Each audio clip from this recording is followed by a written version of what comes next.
Good afternoon, everyone. Welcome to our Tuesday lunch series. My name is Jo Tagg. I teach here at Denison in the history department, courses on African history, and I have the privilege of moderating our Tuesday lunch this semester, which means today I have the great pleasure of introducing Hanne Blank, visiting assistant professor in the Women's and Gender Studies program. And today, Hanne will be speaking to us about Sisterhood and Strife, the Making and Unmaking of the National Black Women's Health Project. So, Hanne, welcome. Thank you.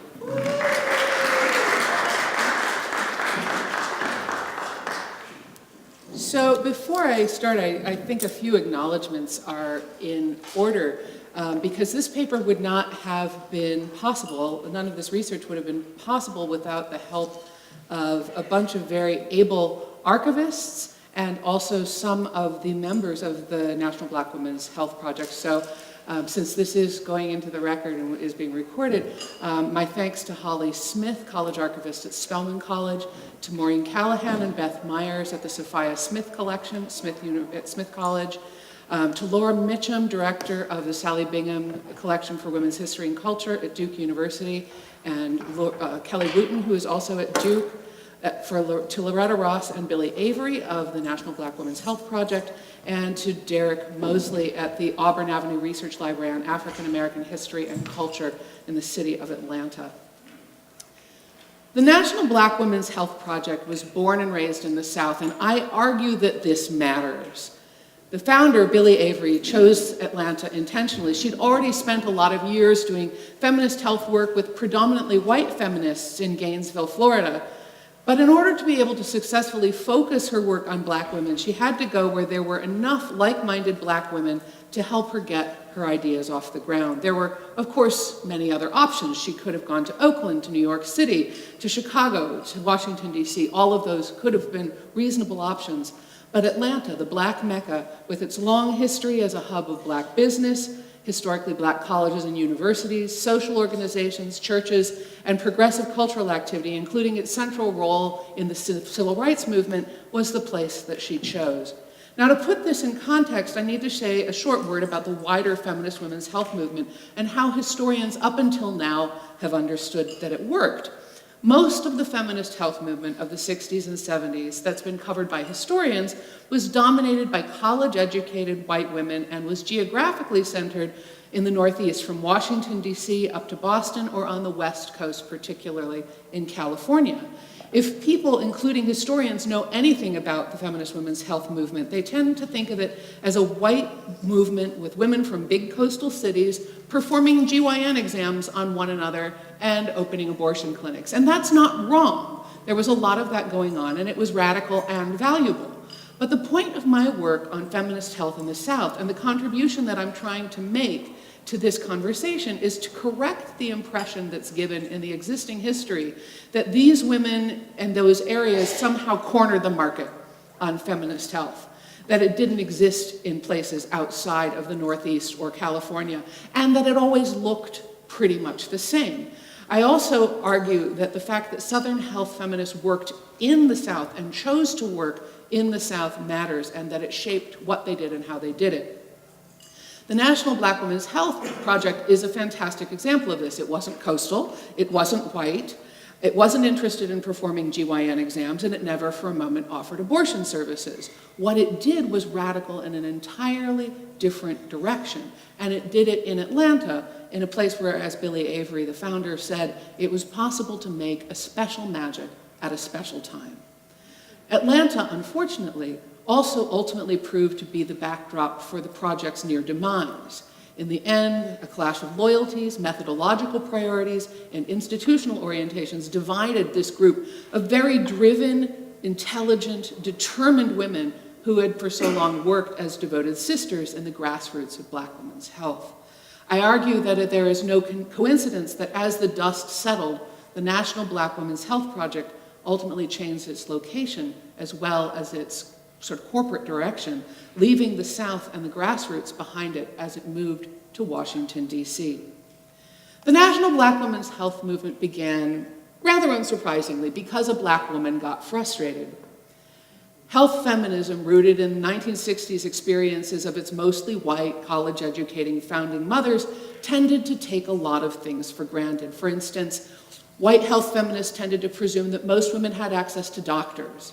It was the sexist, dismissive, ignorant treatment that they got from doctors that was the problem. It presumed that most women had the economic ability to choose what doctors or medical facilities they would use, and they had the transportation to get there, and that they could choose another doctor if they wanted to. Women's health also often presumed that what women meant when they said they wanted to control their fertility was that they wanted to limit their fertility, and not that they were being forced to limit their fertility through coercive contraception or sterilization. And finally, the white women's health movement presumed that on the whole, what women really needed when it came to healthcare was information, that they would be equipped and ready to comprehend that information and have the resources to apply that information. And these were all assumptions that in the early days of white health feminism served it pretty well. And the Gainesville Women's Health Center was no exception. And these assumptions weren't much questioned in the early years of women's health activism, not even by black health feminists like Byllye Avery. She was the only black woman among a handful of white women in Gainesville who acted as part of an underground abortion referral service pre-Roe versus Wade. And just as all of her colleagues in doing that work were white, so were most of the women to whom they ended up making abortion referrals. And most of the time they were able to put these women in contact with the clergy consultation service in New York City, which in turn could connect them with options in places where legal abortions were available. But then one day, as Avery tells the story, a black woman called them for help. And as she recalled, things were very different. And this is Avery speaking. We tried to give her the phone number, and she said she didn't need no telephone number in New York because she didn't know nobody in New York, she didn't have no way to get to New York, and she didn't have no money for New York. This caller died soon after of complications of a self-induced abortion, forcing Avery to the realization that race, class, and social mobility were factors in women's legal access to abortion and therefore factors in their lives and deaths. So Avery, with this same group of white health feminists, founded the Gainesville Women's Health Center in 1974 in order to offer local and lower cost abortions. And it was an immediate success, but a very stratified one. Avery noticed within months of opening that the clinic was getting both black and white women through the doors for abortion care, but not for contraceptives counseling or well woman care. Black women weren't coming in for these other services despite a number of attempts on the part of the center to welcome them in and do outreach. Avery really struggled with this. She was very happy to be providing important services to the community, but she wanted to provide them to the whole community. Black women didn't need contraceptives or well woman care any less than white women, but they weren't coming to the Women's Health Center for them. Avery went off to the first National Conference on Women and Health, which was organized by the Boston Women's Health Book Collective in 1975. She wanted to talk to other health feminists, and she wanted to talk to them about this problem that she was having, and she discovered that no one at that conference could really help her. At the conference, however, and fatefully, she encountered the newly formed National Women's Health Network, and she joined their board of directors, and this will prove to be important down the road. About 4 years later, the Gainesville Women's Health Center branched out into another realm of women's health, into pregnancy and delivery. They founded a freestanding birth center called Birthplace, and Byllye Avery was its director. And once again, she had high hopes that offering feminist care created for and provided by women would appeal not just to Gainesville's white women who had been clamoring for birthing alternatives, but also to women of color. Avery was aware of the very long tradition of African-American midwifery in the South, about a 400-year-long tradition, and she was hopeful that celebrating that lineage of black midwifery would draw black women to the options available at Birthplace, and this too proved elusive. And the reasons proved to be both economic and cultural. As part of ongoing campaigns to wipe out lay midwifery, state and federal health programs generally refused to pay for midwifery services. So this removed midwifery as an option for many women who received public assistance for health care. Also, the Renaissance in American midwifery that happens in the mid-1970s was associated with the overwhelmingly white Back to the Land movement and spearheaded by women like Ina May Gaskin, who is still lives at the legendary commune The Farm in Summertown, Tennessee. Natural birth could be kind of a hard sell. Most women, black and white, had been taught to see hospital birth as safer and more valuable, and midwifery, as the historian Jacinta Fraser puts it, as a decision made out of necessity rather than choice. And for black women, there was an additional layer to this. Why would they choose the option of slavery and of Jim Crow-era hospital segregation when they could go to an integrated hospital just like anybody else?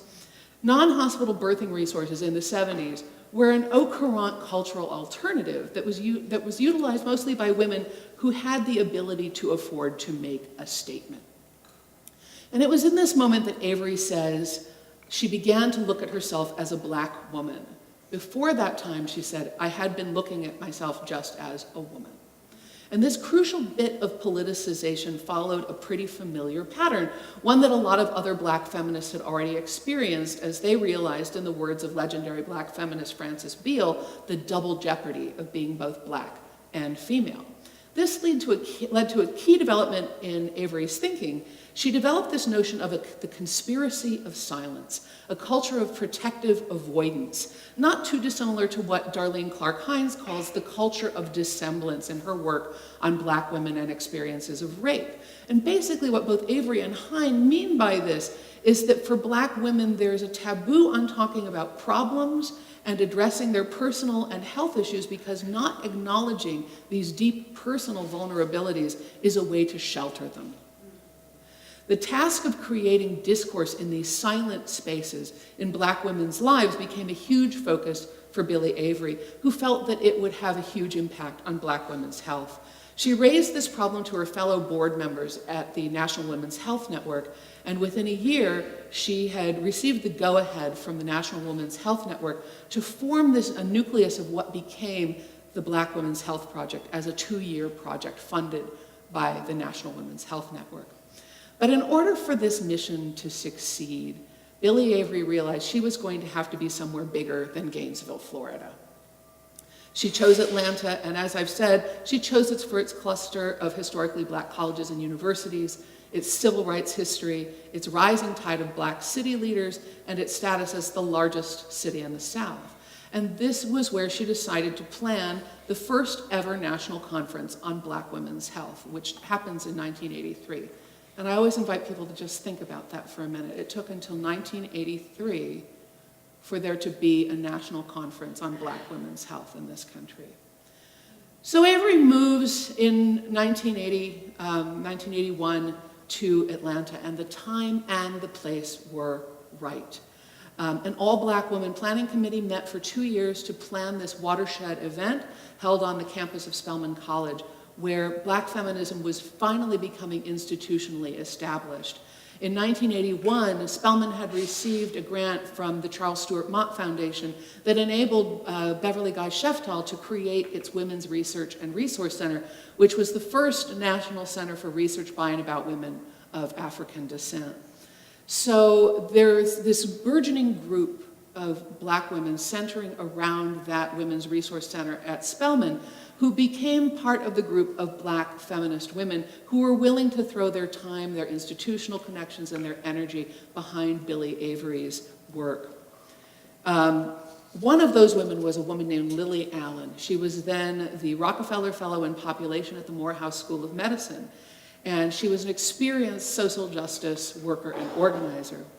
Allen would, in short order, become a co-founder alongside Avery of the National Black Women's Health Project. And she did so via a really unusual methodology, a very distinctive peer therapy, self-help methodology that proved very central to the way the project worked at the grassroots. Now, those of you who've read a little bit about feminism, about second wave feminism, and about the second wave health movement have probably come across the term self-help before. But the project's version was completely different. Mainstream white-dominated feminist self-help groups taught women how to look inside themselves internally, how to use a mirror and a speculum and a flashlight to examine their own vulvas and vaginas and cervixes, so that they could get to know their own bodies in a way normally limited to physicians. The National Black Women's Health Project version of self-help was also meant to help women look inside, but psychologically and in terms of their spirit. Allen's methodology, in the form of a workshop titled Black and Female, What is the Reality?, made its debut at the Conference on Black Women's Health Issues over the weekend of June 24th to 26th, 1983. This conference proceedings were published the following year in the Spelman Messenger, and there was a huge array of workshops, everything from patient rights, the intersection of racial and abortion politics, depression in Black women in healthcare, abortion access, Black rural women's issue, and the list went on and on. This conference attracted an unprecedented 1,700 to 2,000 women from all over the South and all over the country. And this workshop that Lillie Allen gave, the Black and Female, What is the Reality workshop, was a runaway hit. It was repeated. And in the radical feminist magazine Off Our Backs, two women who attended the workshop wrote, "This workshop was so powerful it was repeated twice, and about 400 women attended the second version of this workshop. It was more a sharing experience than a lecture or a theoretical exercise. When those of us who had not attended arrived on the scene, hundreds of women were in tears, embracing each other, or just very quiet." Reproductive justice activist Loretta Ross, who later on in 1989 became director of programs for the project, was among those 400 women in the room. She described the experience this way: Lillie Allen started talking about her stuff and what she'd gone through and why she was offering us this self-help process. And then she arranged people into groups, broke them down into small groups where we were each to tell our stories. And the next thing you know, you got a room full of Black women crying their hearts out, because it's inevitable. As you start peeling back the scabs, it hurts, and becoming very emotional. But at the same time, once they dried their tears, it felt like each of us had lost 50 pounds. I mean, it was like you have no idea how heavy the baggage is until you get a chance to discharge some of it. All of a sudden, you felt so much emotionally lighter. Really a catharsis, a really good soul-cleansing kind of process. Allen's workshops were a way of facilitating disclosure and conversation about experiences of systemic sexism and racism, poverty and disempowerment, misogyny and misogynoir, life in a white supremacist culture, and its effects in virtually every realm of life for Black women, from education to childbearing to medical care. In this, it centered around sharing personal narratives, and in that way, it was somewhat like the familiar feminist practice of consciousness raising, but there was also a massive difference. Mainstream feminist consciousness raising often had therapeutic effects, but was basically conversational. It wasn't shaped by a psychotherapeutic model. Allen's Black and Female self-help, on the other hand, was an adaptation of a co-counseling methodology popular on the West Coast amongst 1970s progressives called reevaluation counseling, or RC. Now, this form of counseling, reevaluation counseling, came under heavy scrutiny in the 1990s as a potential cult. It emerged in Seattle in the 1950s through the work of a man named Harvey Jackins, a labor radical who was completely untrained in psychology or any related discipline. He was a member of the Communist Party and had been brought before the House Un-American Activities Committee in 1954, and he was deeply, deeply involved with the work of L. Ron Hubbard and Dianetics, to the point that he helped to establish Hubbard's Dianetics Auditing Center in Seattle in 1952. When later on Jackins and Hubbard had a falling out, Jackins stopped associated with Dianetics and changed the name of his personal Dianetics auditing practice to International Reevaluation Counseling Communities Incorporated. So Jackins was no longer part of Dianetics, but Dianetics was definitely still part of Jackins. Scholarly analyses of reevaluation counseling point to a lot of similarities between Dianetics and RC, including this fundamental belief that human beings were stunted and compromised because of probably forgotten earlier trauma. Dianetics calls these engrams, RC calls them distress patterns. Both agreed that they can be eliminated through processes of physicalized emotional release.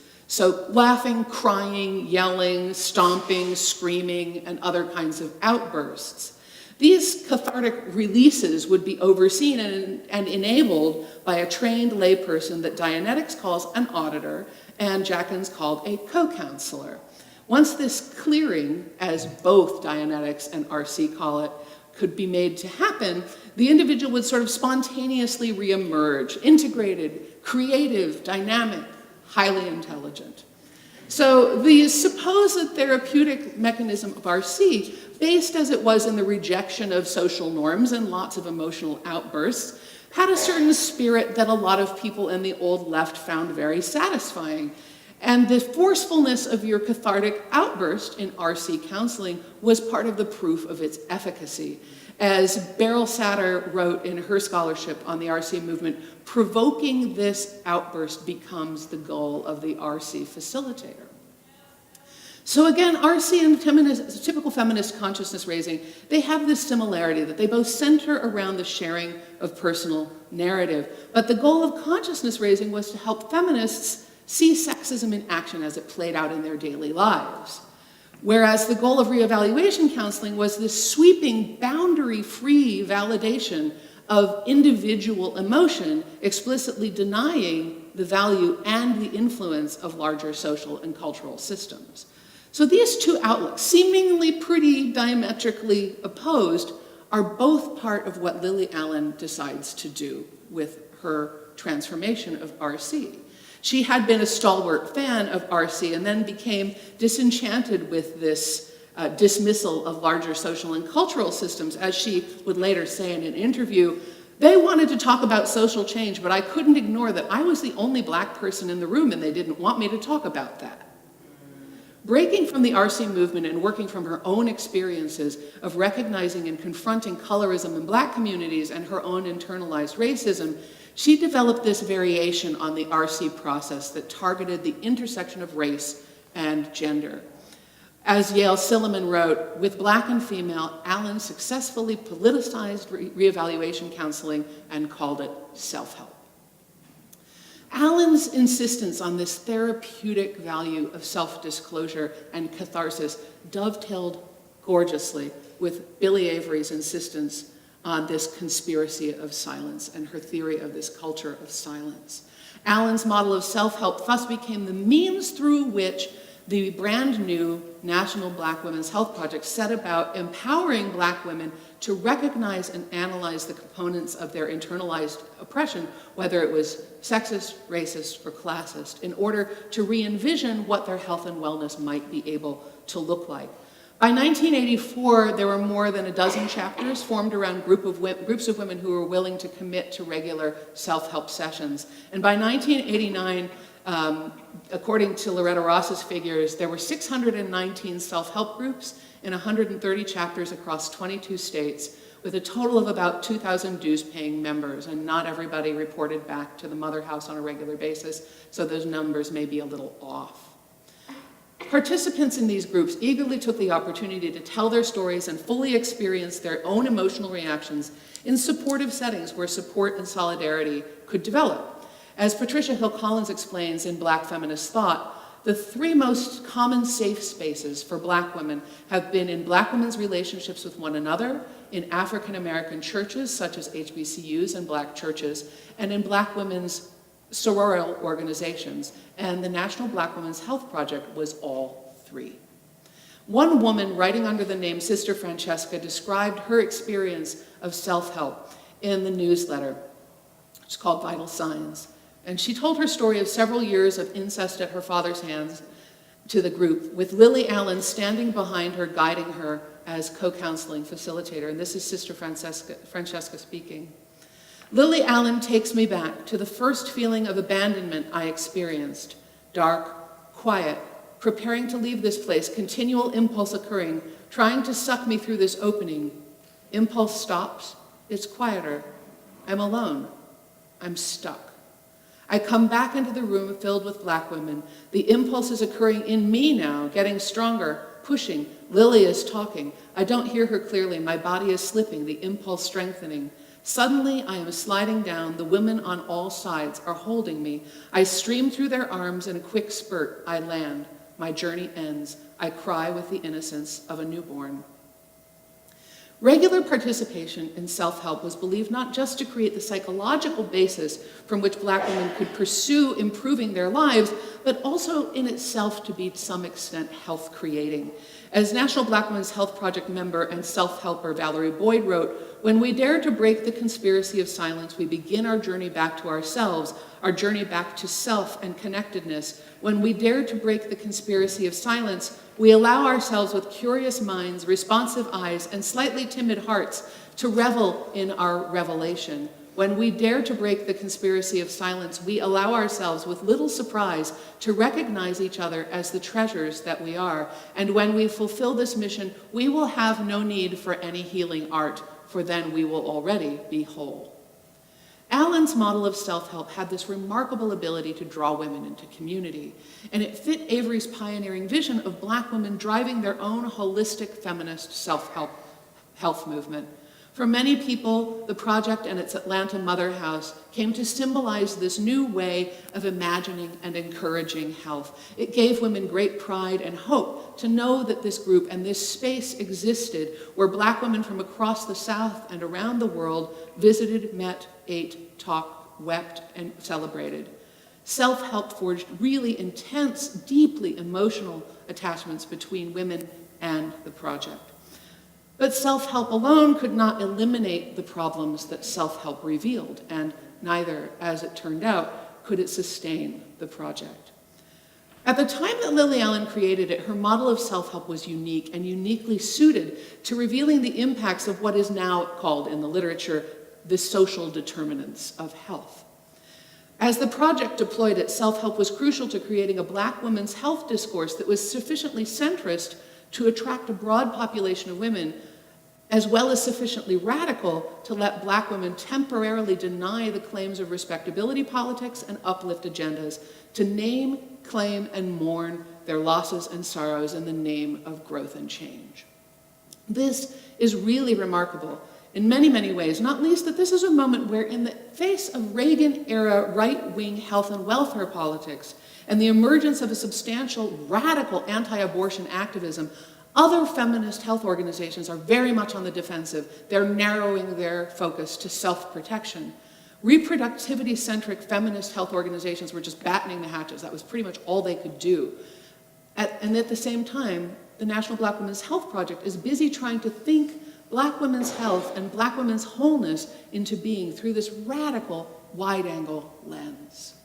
In this, they had some historically significant companions. Jennifer Nelson has illuminated a similarly encompassing stance in her work on the Delta Health Center in Mound Bayou, Mississippi, where prescriptions for glasses of milk and community gardens were part of a broad strategy for addressing rampant poverty and endemic health problems in a poor Black community. Similarly, Alondra Nelson, in her chronicling of Black Panther involvement with medicine, doesn't limit her study to Panther clinics, but rather reveals the ways in which other Panther programs, free meals for children, free groceries for community members, community-run ambulance service, and publicly available sickle cell testing were part of its overall health politics. And of course, the welfare rights movement of the 1960s similarly adopt a really broad-based understanding of the needs of impoverished people that included health issues like addiction, occupational safety, abortion, and all as integral to improving the lives of women. This concept that creating health in historically oppressed populations requires more than just handing out a few pamphlets or doing a few clinical treatments had become self-evident to people who were working on improving the lives of Black people and Black poor people. This only became part of mainstream medical practice in the United States to the limited extent that it has after being popularized as what was called wraparound care in the late 1980s and 1990s by mostly white men HIV/AIDS service providers. But I digress. With this 1983 conference and Lillie Allen's self-help, the project had basically captured lightning in a bottle, and they knew it. What they didn't know was how to translate this into organizational structure, policy, programming, or metrics. Self-help made the need for this organization crystal clear. So then what?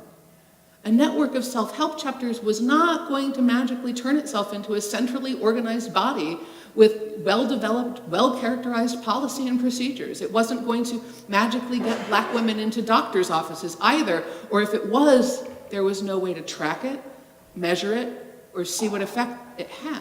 Neither Byllye Avery or Lillie Allen were particularly inclined to management or skilled at it. The organization's day-to-day existence depended on the presence and continuity of its staff, the movement's staff, drawn mostly from the ranks of Atlanta's Black progressive women, as well as a very, very supportive Atlanta city government that backed the project and its mother house repeatedly with renovation block grants, programming grants, and other resources. But it wasn't just administrative disorganization that plagued the project. A complex and wide-ranging divide had already begun to reveal itself within its administration, and at the heart of that divide is self-help.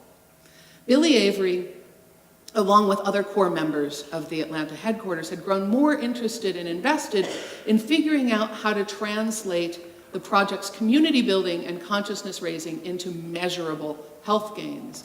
The first and largest enterprise the project initiated was the Center for Black Women's Wellness, a community-based wellness center originally sited in 1988 in a housing project in Atlanta's Mechanicsville neighborhood. It was a spin-off of the project's self-help groups in those same housing projects, which had been financially sponsored by a grant from the city of Atlanta. Then, thanks to a $1 million grant from the W.K. Kellogg Foundation, the project was able to assign Vita McKnight Cannon to the task of creating and running a small wellness center there in the project that would, it was hoped, give them a way to parlay their self-help techniques into more tangible, traditional health gains.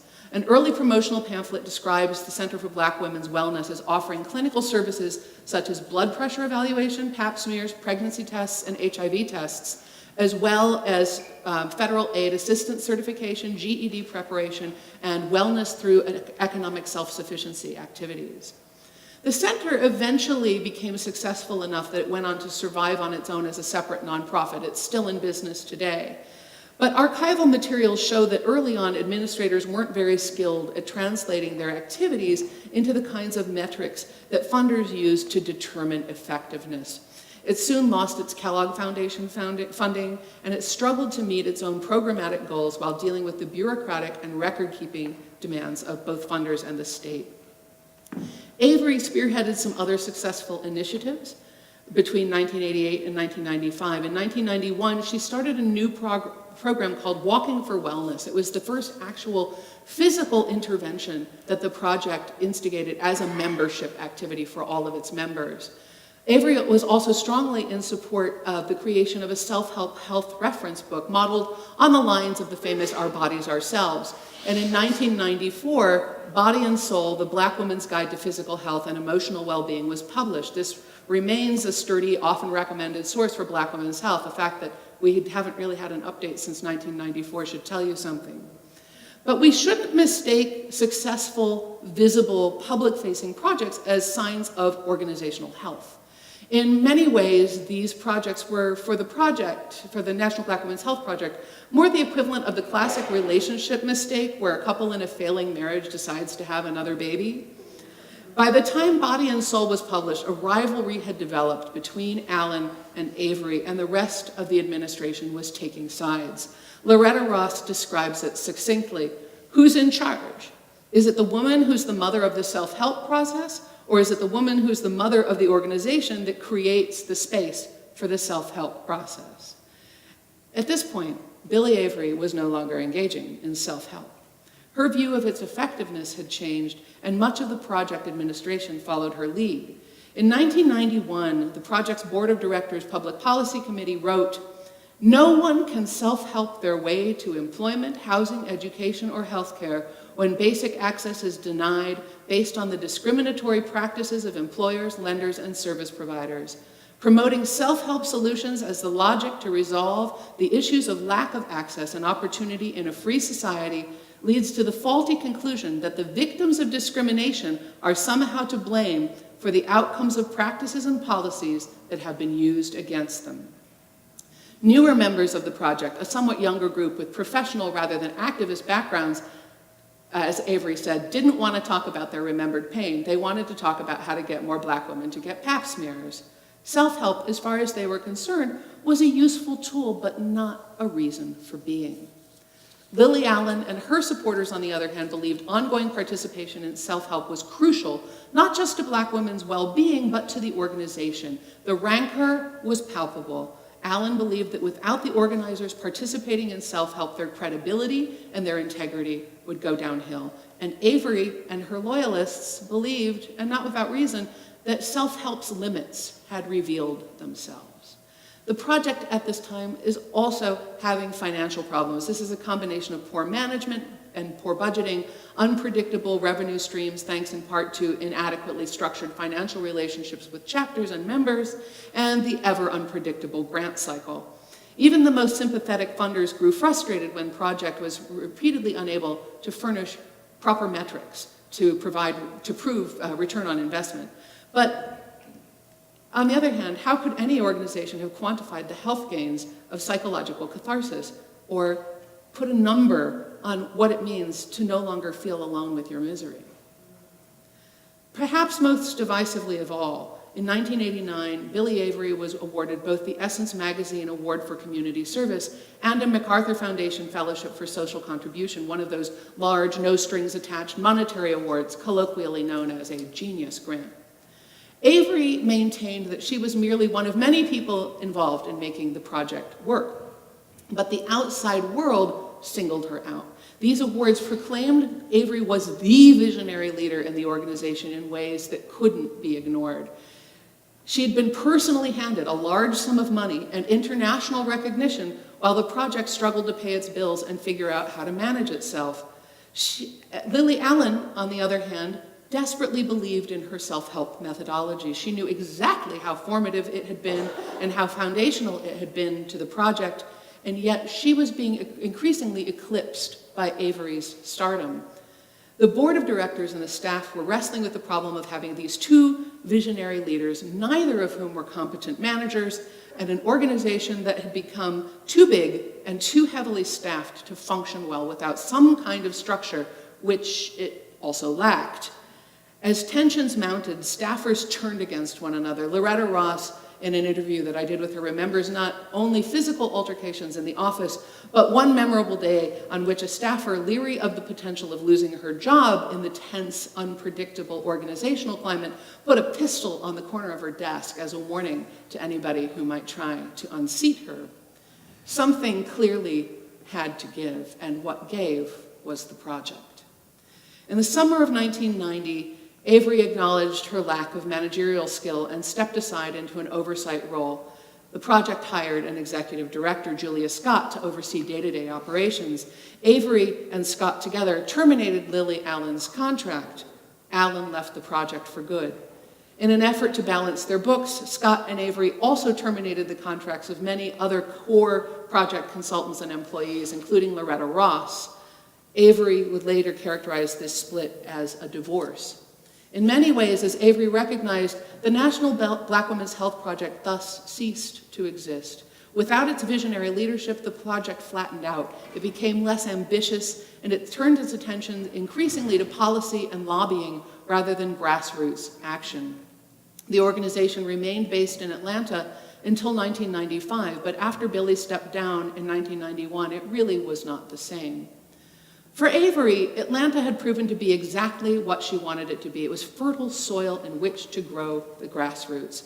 It was fed and watered by the city's HBCUs and its public coffers, and most importantly, by its progressive Black community. As Loretta Ross put it, you can't really overstate the importance of Atlanta. I don't think there's any other place the project could have happened. Atlanta has its own history about integration, about Black people's position in the city, in the culture. It made it a friendlier place to base this work. And so I contend that it is not just symbolic, but material, that as the National Black Women's Health Project continued to reorganize and reorient itself, its Atlanta-based history began quietly to vanish. Successive executive directors failed to keep archives and threw away papers, which counts, at least in part, for the very spotty and gap-filled archival record. Ultimately, the project itself vanished, first It vanished from Atlanta, moving to Washington, D.C. in 1995, and shortly thereafter it changed its name to the National Black Women's Health Imperative. It went from being a grassroots organization where membership had immensely strong ties to the founders, administrators, and the Mother House, to a lobbying and research organization inside the Beltway that maintains only a few token chapters. I don't think that it's too strong to say that the project left Atlanta because that was where it left its soul. As the project left the South and became the imperative, the National Black Women's Health Project went from being integrally by and for Black women to being in many ways only about them. Thank you.